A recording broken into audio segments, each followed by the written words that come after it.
Birthday. ओ भाई मारो मुझे मारो। আমরা পিৎজা দিয়ে বসে আছি, এখনো আসেনি পিৎজা। জ্বালাতন শুরু করে দিয়েছে, বসতেই চাইছে না। কি रुको जरा सबर करो। স্টাফিংটাও ভালো। তুমি মাম্মার জন্মদিনে এসছো খেতে।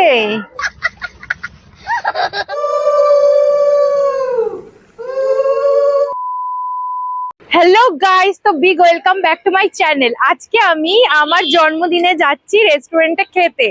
তো রেস্টুরেন্টে যাচ্ছি, আমার বর আমাকে সারপ্রাইজ দিয়েছে। তো কি সারপ্রাইজ দিয়েছে দেখাবো, কোন রেস্টুরেন্টে যাচ্ছি দেখাবো। তো চলো আমার সাথে।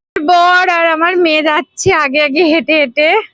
আমরা একটু আগেই নেমে গেছি, কারণ আমার মেয়ের জন্য বিস্কুট নিতে হতো। বিস্কুটটা নিয়ে নিলাম। আর রেস্টুরেন্টের সামনে কোনো বাইরে দোকান নেই, তাই বিস্কুটটা নিতে পারি না, মানে নেওয়ার জন্য আমরা একটু আগে নেমে গেছি গাড়ি থেকে।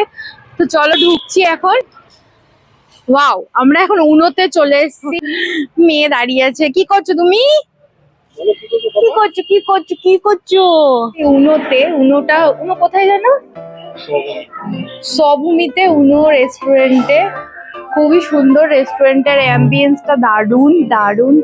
তো এটা স্বভূমিতে আছে। তো দেখো কি কি খাই, কি কি অর্ডার দিচ্ছি, দেখাতে থাকছি।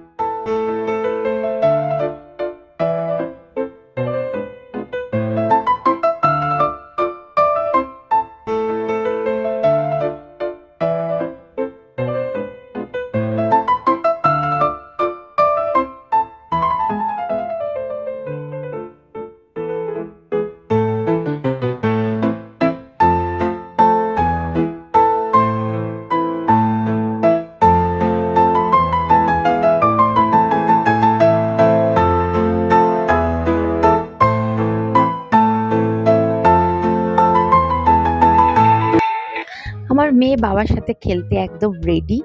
তো শুয়ে শুয়ে বাবার সাথে খেলছে, আর বাবাও ওর সাথে মস্তিতে খেলে যাচ্ছে। ততক্ষণে আমার জুসটা এসে রেডি হয়ে গেছে। জুসটা ছিল ক্র্যানবেরি জুস। তো জুসটা খেতে হেভি সুন্দর ছিল, খুবই সুন্দর ছিল। রেস্টুরেন্টে গিয়ে ও তো কিছুতেই বসবে না। কখনো আমার জুসের পাইপ ধরে টানছে, কখনো বলছে যে পিৎজা ধরে টানছে। মানে ওকে সামলানো আমাদের। ততক্ষণে আমার পিৎজা এসে রেডি। পিৎজাটা খেতে দারুণ ছিল, ডিপ ক্রাশ পিৎজা ছিল, খুবই অসাধারণ খেতে।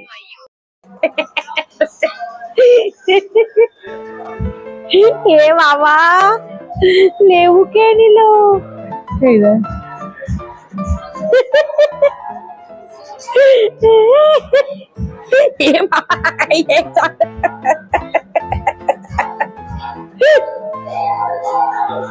দেখো চাউমিন নিয়েছে। লেবু দেবো, লেবু